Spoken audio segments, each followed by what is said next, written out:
नमस्कार साथियों, आपके लिए एक खास जानकारी लेके आया हूँ। अतः इस वीडियो को पूरा देखिएगा।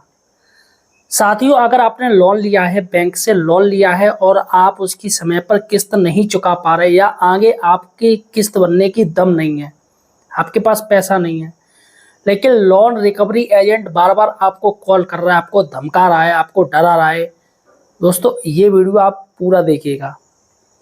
अब लोन रिकवरी एजेंट आपके साथ ऐसा दुर्व्यवहार नहीं कर पाएगा। अगर आपके साथ ऐसा दुर्व्यवहार करेगा तो उसको जेल हो सकती है। जी हाँ, आरबीआई ने नए गाइडलाइंस जारी कर दिए हैं। आरबीआई नए गाइडलाइंस है 2025 के अनुसार, अभी इसी साल से नए गाइडलाइंस आए हैं, जिसपे कोई भी लोन रिकवरी एजेंट आपको धमका नहीं सकता है, ना ही डरा सकता है। आखिर क्या क्या नियम है जो आरबीआई ने जारी किए हैं, आते इस वीडियो को पूरा देखिएगा, जिससे आप जो मानसिक और शारीरिक टॉर्चर झेल रहे हैं उससे मुक्ति मिल सके। लेकिन दोस्तों, यहाँ पर आप हमारे चैनल को सब्सक्राइब जरूर कीजिएगा। देखिएगा, हम सरकार से जुड़ी हर योजना, हर सरकारी नौकरी से रिलेटेड सच्ची न्यूज, बिल्कुल सटीक खबर लेके आते हैं। हम दूसरों की तरह लोगों को मूर्ख नहीं बनाते हैं। अतः आप हमारे चैनल को सब्सक्राइब जरूर कीजिए। देखिएगा साथियों, अगर आपने लोन लिया है, आप समय से किस्त चुका रहे हैं, अब मान के चलिएगा कि कुछ कमी हो गई, कुछ दिक्कत हो गई, कुछ आर्थिक समस्या आ गई तो आपने किस्त नहीं दे पाए।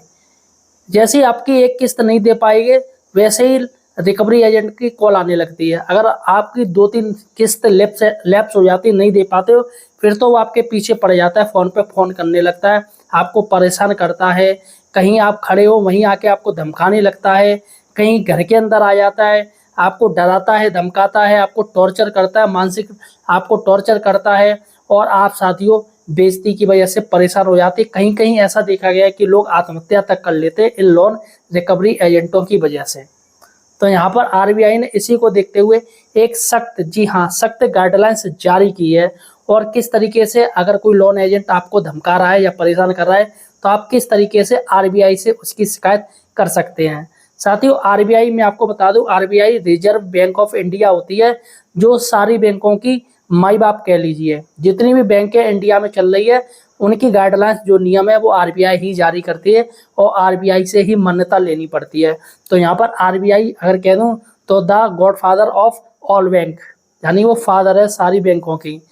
तो वही आरबीआई ने एक नया नियम लागू किया है, जिसके तहत कोई भी रिकवरी एजेंट आपसे जोर जबरदस्ती नहीं कर सकता है अपनी किस्त भरवाने के लिए, यानी कि आपकी किस्त अगर लेट है तो। चलेगा, जानते हैं क्या क्या हो सकता है इसमें। देखिएगा, इसमें आप पुलिस से शिकायत कर सकते हैं सीधे सीधे, और बैंक से भी पेनल्टी ले सकते हैं। मतलब आप उल्टा बैंक पर पेनल्टी डाल सकते हैं कि इन्होंने मुझे परेशान किया, हमने ईएमआई नहीं जमा कर पाए समय पे, या 1-2-2-3 ईएमआई नहीं कर पाए, तो ये हमें परेशान कर रहे हैं, हमारे धमका रहे हैं। पहली बात, इस पर दोस्तों एफआईआर भी हो सकती है, पुलिस को फौरन एक्शन लेना पड़ेगा, क्योंकि आरबीआई की गाइडलाइंस ऐसा कह रही है। इसके साथ ही अब यहाँ पर आप कहाँ पर शिकायत कराएंगे, तो देखिएगा, आरबीआई आप ऑनलाइन जाइएगा। ऑनलाइन आरबीआई जो आपकी ऑफिशियल वेबसाइट है, वहाँ पर ग्राहक सेवा विभाग एक लिंक है, उस पर आप जाइएगा और वहाँ पर आपको क्या परेशानी, वहाँ पर जाके आप अपनी शिकायत दर्ज करा सकते हैं ऑनलाइन। अगर आपको लगता है कि बैंकों में शिकायत दर्ज नहीं होगी तो आप ऑनलाइन करवा सकते हैं। इसके साथ ही इसमें साफ साफ दिया है कि कोई भी रिकवरी एजेंट ना तो आपको कॉल से परेशान करेगा, बार बार फ़ोन नहीं करेगा, ठीक है। और उसका टाइम, रिकवरी एजेंट का टाइम बांध रखा है 7 बजे, सुबह 7 से लेकर शाम के 7 बजे। इसके बाद वो आपको परेशान नहीं करेगा, आपके घर के अंदर नहीं आएगा, ये साफ साफ दिया है। और इसके साथ ही आपसे किसी तरीके की बदतमीजी नहीं कर सकता है। और शिकायत आप कैसे करेंगे, जैसा कि मैंने आपको बता दिया, इसके लिए आरबीआई आपसे प्रूफ मांगेगी।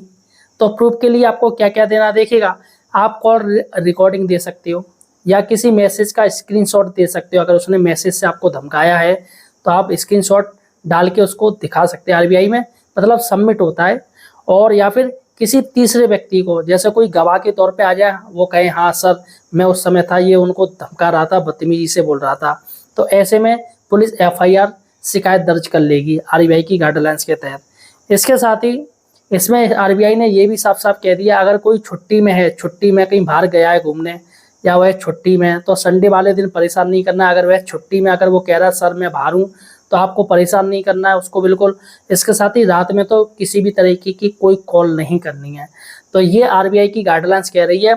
और अगर आपको और कुछ जानकारी चाहिए इससे रिलेटेड, आप मुझे कमेंट सेक्शन में जाके मुझसे पूछ सकते हैं। इसके साथ ही हर तरीके की जानकारी के लिए आप हमारे चैनल बेरोजगार हेल्पर को सब्सक्राइब जरूर कीजिए। धन्यवाद साथी।